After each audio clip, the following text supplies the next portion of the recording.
आजादी का 80वां स्वतंत्रता दिवस मना रहे हैं और शायद ये पहली बार है जब गांव के बच्चे इतने जागरूक होकर सामने आ रहे हैं कि उन्हें पता है अपने अधिकारों के लिए सरकार से सवाल पूछना भी हमारा अधिकार है। भगत सिंह ने कहा था सिर्फ आजादी ही हमारा मकसद नहीं है। सिर्फ आजादी हमारा मकसद नहीं है।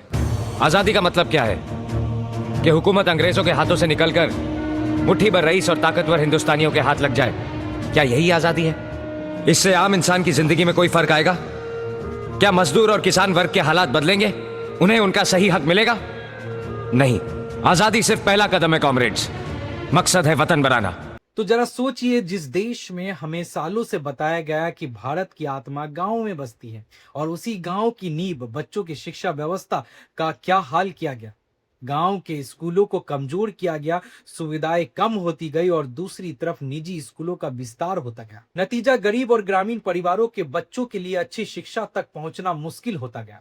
और जब शिक्षा कमजोर हुई तो आगे चलकर रोजगार की दौड़ में बराबरी का मौका भी कमजोर हो गया। आज वही बच्चे बड़े होकर अपने हक के लिए सड़कों पर उतर रहे हैं। कोई नौकरी मांग रहा है, कोई भर्ती की मांग कर रहा है, तो कोई शिक्षा व्यवस्था पर सवाल उठा रहा है।